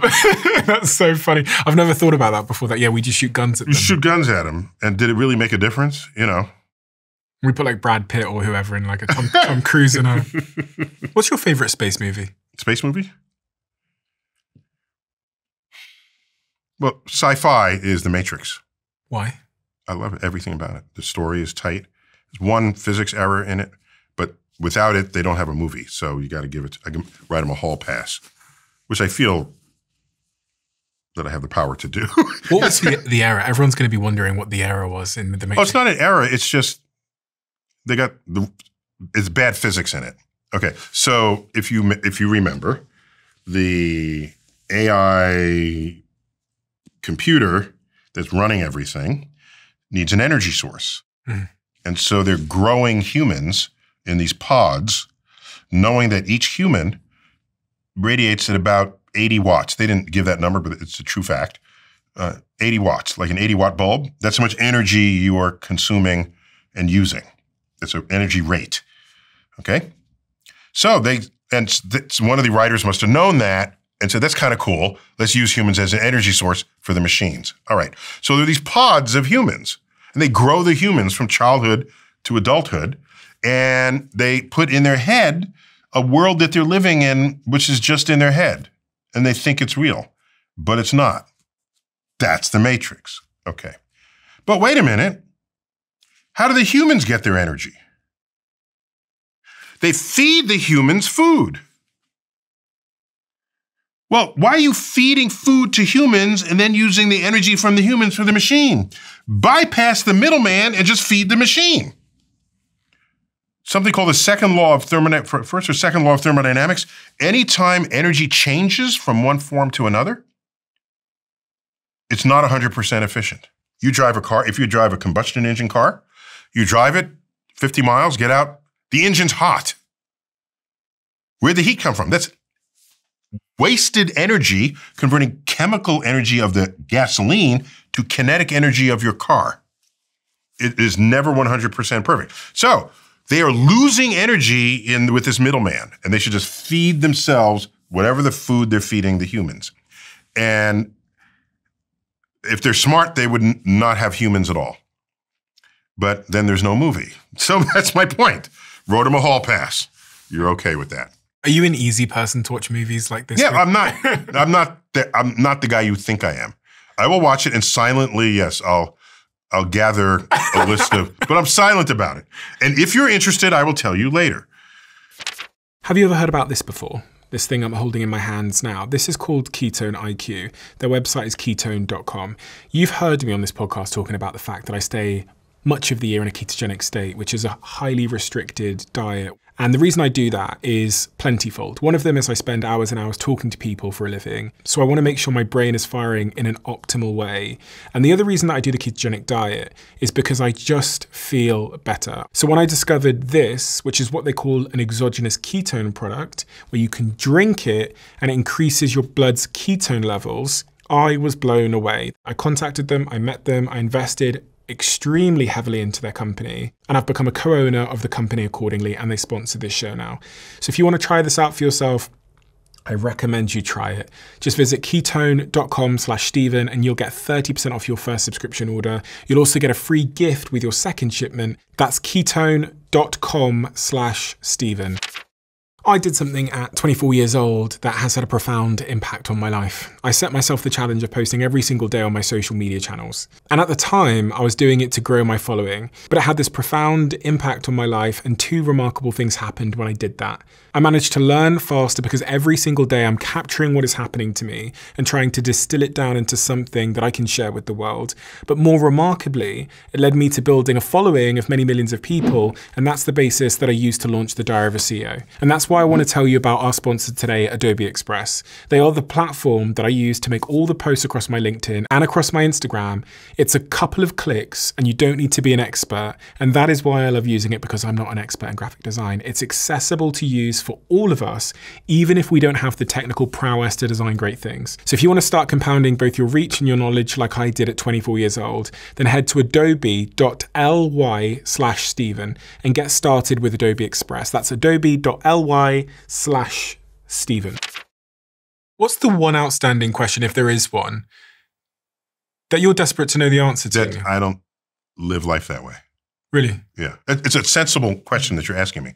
I don't want to diminish the sensibility of it, but I want to say that that's not how I view the world. The world is not, there's the one question I need answered. The world is, what do I need to learn so that I'm standing in a place I can yet imagine, asking a question I have yet to think of? In other words, as the area of our knowledge grows, so too does the perimeter of our ignorance. And so you say, what, one question? No, there'll be a bunch of questions. The area grows some more. I'm standing in a new place. Now there's a question I didn't even think could be asked before, and that's the question that matters there and then. But then there's another question later on as this frontier continues to advance. So I don't think about the one question or the two questions that matter. I think about questions yet to be dreamt of, that we don't even see because we haven't taken the frontier to that vista yet. And so, yeah, it's some of that's unknowable, but I kind of like that. There's the German poet Rainer Maria Rilke. One of the poems, I don't remember all the lines, but the one that matters to me most is, learn to love the questions themselves. You're trying to find answers, and I'm trying to find the questions. Learn to love the questions themselves. Yeah. This kind of brings me back to the top of the conversation where I was talking about, I've got a lot more questions these days. That's good. Love it. Sometimes it's difficult. And not all questions can be answered given the state of knowledge. Some questions are illegitimate questions. Not all questions are legit questions. For example, at what temperature does the number 7 melt? What kind of cheese is the moon made out of? These are, just because the nouns and verbs are lined up and there's a question mark doesn't mean now, by the way, when you're facing the unknown, you don't know if your question later on would look that ridiculous. What separates the great scientist from the average scientist is that they are cued into what questions to ask. Do you think we hurt ourselves by asking these invalid questions? No. You don't know if it's invalid. Like the cheese. I know the moon is not made out of cheese today. I know that because we've been there. We brought back moon rocks. So today that question is invalid. But if you never imagine ever going to the moon and you don't know anything about physics or rocks, and you look up and it looks like a hunk of cheese you're eating, it's a completely legit question. There is a bit of a conversation raging in my friendship circle at the moment about religion and meaning and what's the point. Should we be arguing about these things? About meaning, religion? Is there any benefit? I think meaning is a very personal thing to people. So why should you jump in the middle of their attempt to establish meaning in their life? We're all very different people. And so meaning ought to be different. If meaning was the same for everyone, you just publish it, everyone reads it, and we all have meaning. No, you got to make it yourself. Some people want to search for it, fine. I don't have a problem with that. I'm not searching for meaning. I'm creating meaning in my life because I can control that. Not that it's important to control everything. I like magic as an adult because it reminds me I can still be fooled. Okay? So I don't need to know everything. I just need to maintain curiosity. And you've got kids. Yeah. So 29 and 25. is that the most meaningful thing you've done in your life? Raising kids? Yeah. It's among the more meaningful things. I would say they did a lot of their own raising because they're highly independent. And so there's a limit to how much I should take credit for who and what they have become. There are a lot of what they did themselves. But my wife, who's a scientist, she's a mathematical physicist, we made sure that both our kids were scientifically literate at an early age. By age 13, certified. So at that point, I said, I don't care what grades you get from now on. I don't care. I know no one will exploit you for your lack of curiosity and knowledge about the objective universe. Mm-hmm. And, we'd be at a dinner party and they're in middle school, right? And someone says, oh, I had a bad day because Mercury was in retrograde. And my son would say, what actually happened to you today? Has that happened on days when it was, they know how to ask questions, okay? By the way, if you just reject what someone says outright, that's as intellectually lazy as it is to accept what they say outright. Mm-hmm. What's harder, but I think more fun, is lining up a series of questions to probe the statement, to explore what is going on in the thoughts and in the claims of the person with whom you're conversing. So if someone says, I have these crystals, you rub them together, it'll heal you. My kids would say, what are the crystals made of? And what tests have you made for this? And could the healing have been explained in another way? And in what way are and they start asking these questions, and then the person will probably just walk away because they would not have the answers to all of them. And then, remember I said, if an argument lasts more than 5 minutes, then both sides are wrong. The person, there's no place for that to go. To the truly curious person. Here's another interesting fact. Crystals represent the lowest energy state of the atomic or molecular configuration that it's comprised of. The lowest energy state. So people say, I have crystal energy. No, you don't. You have the lowest energy state of that silicon dioxide that you're calling quartz. There's no energy you're going to take out of it. It is in its lowest energy state. These are people who have never had chemistry. And as an educator, I don't want to make fun of this, but when people think they know something and are audacious about it when in fact they don't, that makes it much harder for an educator to break through. Horoscopes. Yeah. Well, I've got some stats for you here, Sure. Neil. Surveys find that roughly 80% of Gen Z believe in astrology to some degree. Mm-hmm. 72% of those Gen Z and millennials allowed astrology to influence major life decisions like romance, health, work, mm-hmm. and education. And many Gen Zs now are checking their horoscopes weekly. Yeah, we live in a free country, so I'm not going to try to stop them. What would be sad is if that number got to 100%, and then you wouldn't be generating scientists or engineers or people who the objective truths of the world matter. And then the civilization just goes back to the cave, where everything that happened in the natural world was mysterious, created by forces beyond our knowledge and understanding. And this is the title of one of Carl Sagan's books, The Demon-Haunted World. Science as a Candle in the Dark. That was the subtitle of that book. So if you want to think you're not in control of your fate because the sun, moon, and planets are, it's like I said, it's a free country. Is there anything that you've learned that the universe does to influence us? Yeah, the sun rises and I wake up because I want to be awake during the day. Yes. That people aren't. Yeah, the tide comes in and I move my beach chair back because the tide came in. Yeah, there are things that influence my behavior. Yes. But it's not much more than that.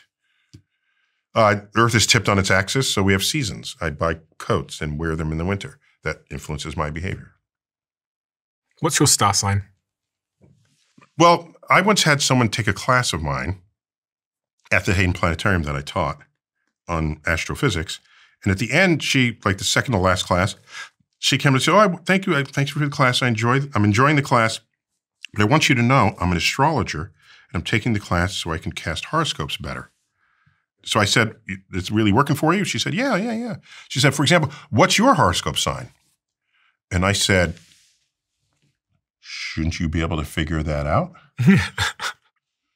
If all this works and you cast horoscopes, you ought to tell me what my sign is. She said, okay. She said, "Are you Gemini?" I said, "No." "Cancer." I said, "No." "It must be Leo." I said, "No." 8 horoscopes later, she gets the correct answer and says, "I knew it." So I'm simply saying that her 9th guess out of 12 was correct, and she declares, "I knew it."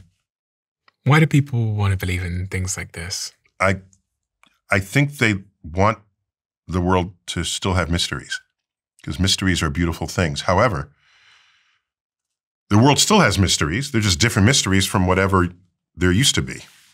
And so follow the mysteries where they take you. And there's another branch of all of us who must have answers to every question, because they're not learning to love the questions. They only want to love the answer.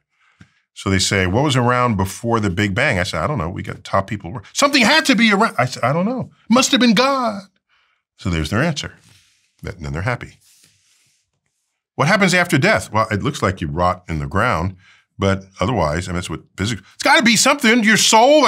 I said, "There's got to be God, heaven." Okay, that's their answer. They've got their answer. And if that's your answer at every turn, you're not as good an investigator of the unknown, because you just invented the answer to the unknown. You're content. What is dark matter? I don't know. We got top people working. Is that the spirit of God? Okay. Then that person won't walk into a lab to continue to study what dark matter and dark energy is. I don't mind if you want to say it's God, but don't let that stop your curiosity. But if you say it's God and then you're done, then you're not very useful in the lab. Those people seem to be happier and healthier, though, which is the surprising thing. Religious people. Well, again, so it could be because they believe there's a God that tells them who to sleep with and where to eat and how to pray, or because they have a regular dose of community. I don't know that those are completely separable variables. There are people who they love and care about that they see every week, which is not happening with so many people today. Do you think you would be happier if you believed in God? I'm a pretty happy guy. Do you think you'd be happier? I don't know. I've seen very happy people in celebrating their version of God. But then there are other people who are really happy in their version of God. And here's the problem. Deeply religious people typically find other religions. Deeply religious people will declare for themselves and others in that religion that all the other religions are false. False. And if not false, just make preposterous claims. It is so obvious to them how false all the other religions are. Now you go to this religion. It is obvious how preposterous the rest of the religions are. You go around religion to religion. And so what's really going on here is devout people in so many of these religions are atheists to every religion but their own. Every religion but their own. Okay? How can a mountain have moved to Muhammad? That can't be. Okay. Oh, but yes, the creator of the universe impregnated a woman in the Middle East 2,000 years ago. That's more believable than anything in the Quran for this person. Okay? And then the Jews, he's saying, Jesus is the son of God? What are you crazy? Where'd you get that from? He's a good Jew, nice prophet, but son of God, you're going too far. So everybody's saying what's not true. So they're atheists for every other, they just don't believe any other religion.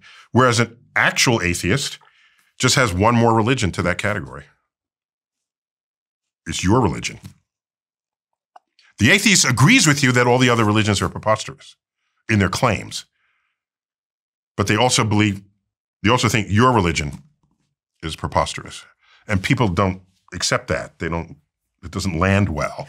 So I don't have any problems with people being religious. I don't have any issues with that. It's, I don't try to impose other people try to do it. I've seen them do this. I have a quote where I'm misquoted just because they want me on their side. Okay, you ready? It's a simple quote. If every time I tell you science doesn't understand it, and you say, well, God must be that. God made the universe because God made life because we don't know how to make life yet. If that is your definition and understanding of God, then as science progresses, it will solve these questions, pushing the God back outward to places that have yet to be discovered. And so the quote is, if to you God is where science has yet to tread, then God is an ever-receding pocket of scientific ignorance. That references what philosophers have called God of the gaps. It goes way back, thousands of years. If we don't understand it, there's a God. The storm is Poseidon, okay? Lightning bolt struck, it's Zeus, all right? That's God of the gaps. God of the gaps is a time-honored exercise in human civilization. And all I'm saying is that statement is objectively true because it's an if statement. If to you God is where science has yet to tread, then as science continues to tread, you're a shrinking pocket of scientific ignorance. That's your God. Okay? It's not an opinion. That's a statement of an if statement, the consequences of an if statement. I've had people take the second half and put it on a t-shirt. God is an ever-receding pocket of scientific ignorance. Neil deGrasse Tyson. That's not what I said. That's half of what I said. And that's only true if to you, God is where science has yet to tread. But to pull that out and make that the truth? No. I would never make such a statement. Ever. You're 66, right? Hang on. Hang on. I will be 67 in a month. Okay, so you're a month from this recording. So I'm 33. Okay. Half my age. Exactly half. And I was wondering, you're a very wise man. What is the advice that you wish someone had said to you at 33 that you could give to me now? I have no such advice, and I'll tell you why. If you're alert and you're smart, alert meaning you notice things and you're smart and you learn,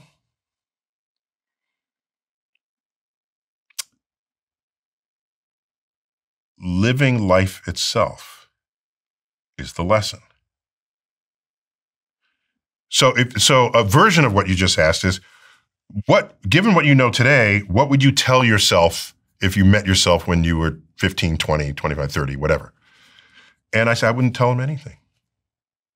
Because if I gave a bit of wisdom, I say, you're about to do that, but don't do that. Okay?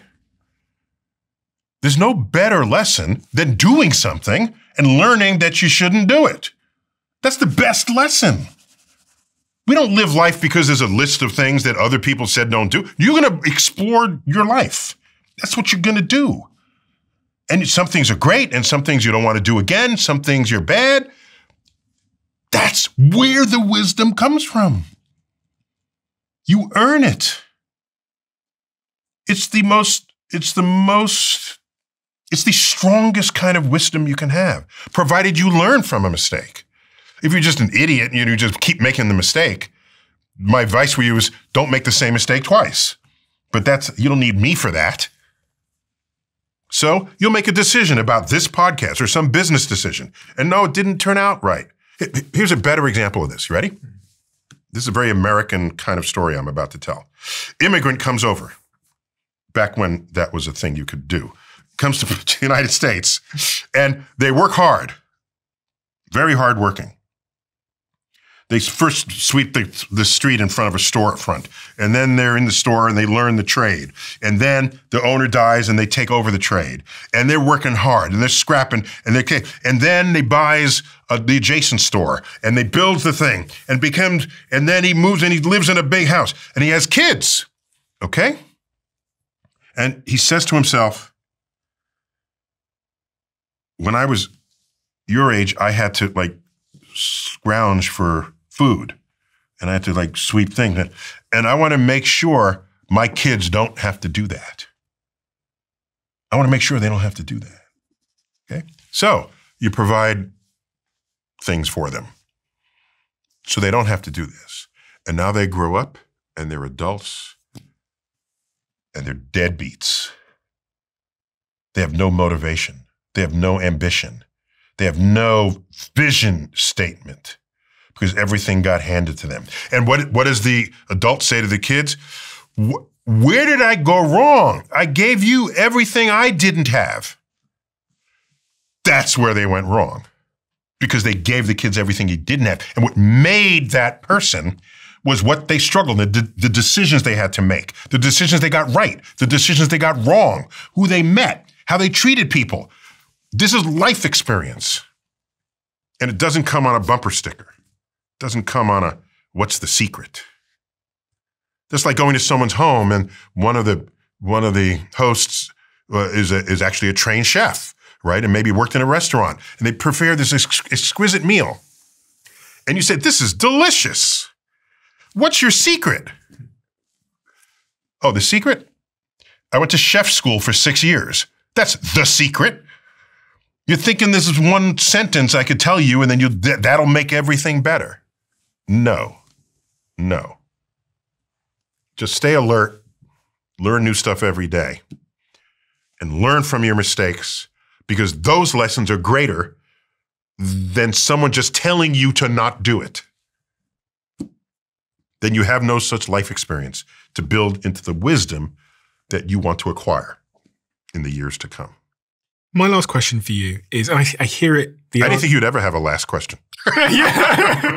No, yeah. I mean, for now, I should say my last question for now. But my last question for now, and I kind of hear it in between some of the things you say, is, and I've just moved here, so I've just moved to Los Angeles. How do you feel about America right now? Well, it's a free country, and we vote in our leaders. And right now, there's a whole set of people in charge that are doing different things from what had happened in previous years, previous leaderships, even previous leaders of that same political party. What's going on is very different from anything that I think people would have predicted. A lot of people like complaining about leadership, but we live in a country where we choose our leaders. So we're going to complain about the leadership. You should be complaining about the people, about the electorate. I'm an educator. I've never complained about politicians. They represent people.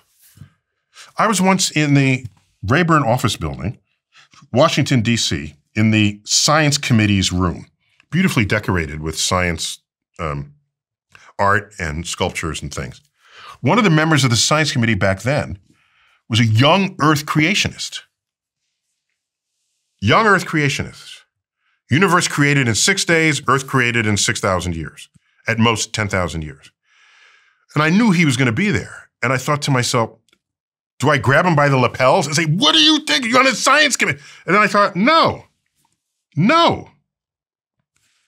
If he thinks that, presumably, so does his electorate. Mm-hmm. They voted him in. And this electorate are fellow citizens, as am I in this country. So I can't indict him. Let me go have a conversation with the folks who voted for him.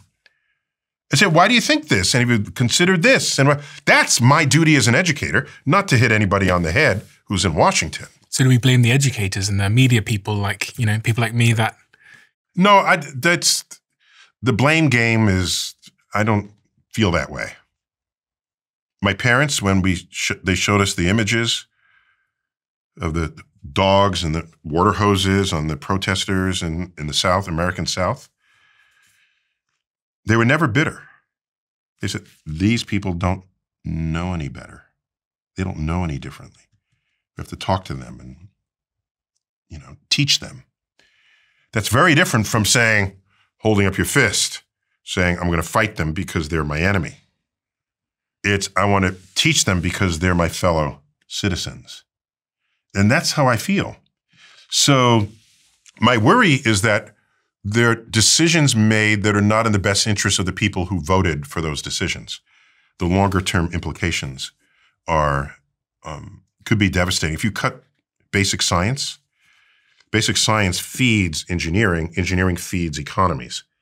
And so if you don't think basic science matters because you don't either understand the title of the research or the scientist didn't communicate it interestingly enough, whatever, and you say, this is a waste of money, take it all out, let's just do the engineering, you'll be ossified in place. And is that what's happened? We are on the brink of that happening right now. That's correct. The average person has no idea about this. I've tried to, illuminate the public about it. It's easy to say that basic science doesn't matter or can't matter or will never matter because we don't know yet. Right now, it's the centennial decade. So let's go back to the 1920s where quantum physics was developed. If you were around back then, what would you have said? Why are you studying atoms? I can't even see atoms. Don't waste your time. You're a brilliant person. Go work on this other problem that we have in society. And it would take decades. But the information technology revolution has as its core the creation, storage, and retrieval of digital information that can only happen with the exploitation of the quantum. So this decade of science, physics that was discovered, by the 1950s, it was like, whoa, this is some important physics here. No one would have known that at the time. Why? Let me keep going. Was it 1876 Philadelphia Expo? Alexander Graham Bell showcases his new contraption, the telephone. And people say, wow, this is kind of cool. You should read what people wrote about it. This is a great invention. I can imagine there might be one in every city in the future. In this book, that one, yeah. There's a whole chapter called Science and Technology, where I chronicle how people think about the technology of their day and how they always get it wrong when they predict the future. Because foundational science comes in at the bottom and you don't see that coming. And it gurgles its way up. Clever engineers apply it. And then you have an iPad. Neil, thank you so much. Well, thanks for having me back. This is our second time together. It is. You bought out the bookstore here? What'd you do? Yes, we wanted to come prepared. I mean, you write the most incredible books, and you talk in the most incredible ways. I said this to you last time, but you're one of the most incredible storytellers I've ever heard. You make something which is, I really didn't have a huge amount of interest in school, suddenly interesting to us as adults, which is a remarkable thing. So thank you for doing what you do. We do have a closing tradition where the last guest leaves a question for the next guest. Oh, is that right? Yes. Okay. And they don't know who they're leaving it for. The question left for you is, how good are you at knowing what you will regret? And is there anything you do regret? Yeah, I think regrets are things that you only realize when it's too late. Otherwise, you would have preempted it and not have to regret it. So I don't know that I'm any better than anyone else at it. Because if you're good at it, you'll never be in a position to have to do something that you would regret. The fact is you went past something that you did and said, damn, I shouldn't have done that. I got to regret that. So to be good at knowing in advance that you're going to regret something, that's almost an impossible scenario. If I'm good at seeing it, then I would never have to regret anything because I would have preempted it. So for all of us, the fact that we have regrets is we moved past something that we did. It was like, damn, I regret that after the fact. Do you have any regrets? I was in college, I majored in physics, and I think I was a junior. There were students that came in from other schools for a summer program. Okay, high school seniors, I think they were. They might have been freshmen in their college, but I think they were high school students. And I was not a mentor, but I would guide them in these research projects. Then at the end, we had to write an evaluation of them. And as one student, I wrote an evaluation that was accurate, but unnecessary. I said, he pretends he knows things that he doesn't, and he's faking this, and I didn't yet know how to speak encouragingly about someone, separate from just speaking factually about someone. So is that an art? Is it a science to do that? I don't know, but I know I didn't have it at the time. I just simply described what I saw. And I said, this is not going to work. It was very deflating to him. And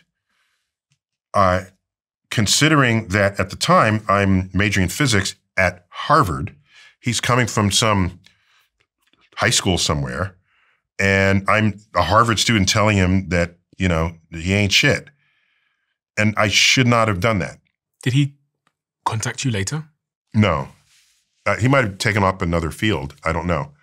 But so I regret that. But it would take me 4 years to even realize that that was a regrettable thing, because I didn't know how to, as an educator, you want to encourage people. You see where the weaknesses are and figure out ways to have that person eradicate them, improve upon them, rather than just say, this is not working, go home.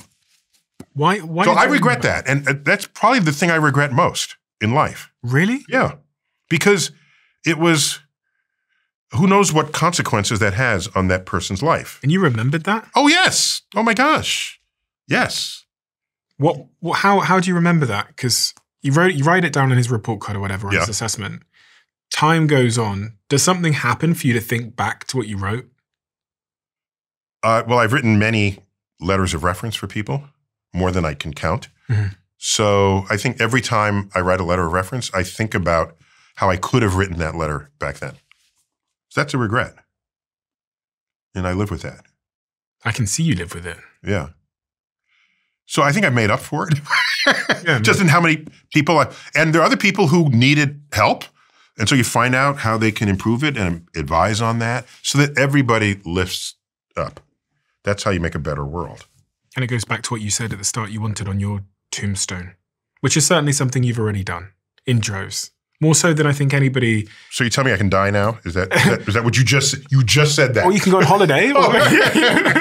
It's up to you. But thank you so much for being here. You are. You're a huge inspiration to me. I know Jack is a mega fan of yours as well, and loves your work. And you're both the reason that I let go of my religious belief at 18 years old. And don't blame me for that. I don't want you to lose your religion because of me. No, but I just said this. I let go of my religious belief at 18 years old, and I became atheist agnostic. Then I became really agnostic. But then I kind of fell in love with the universe. And I fell in love in the universe because of you. And because of Cosmos, which is one of my favorite things ever to watch.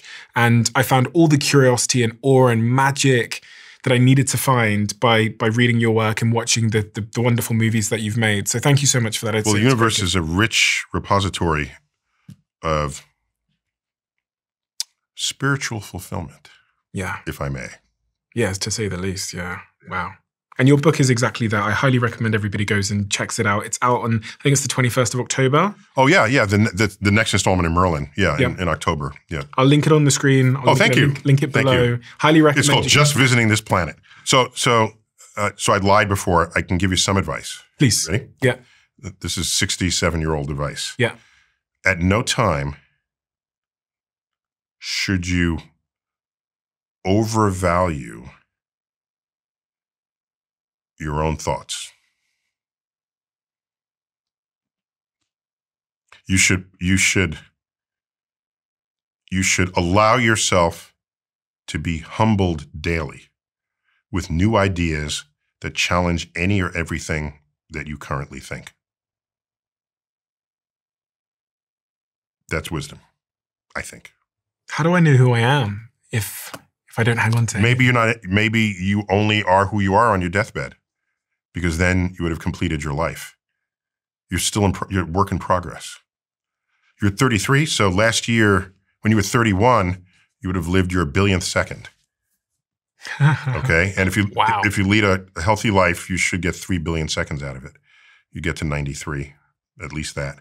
So time passes. If you learn something new every day, that forces extra context for extra perspective, new perspective on whatever you knew yesterday. You have to stay open to that.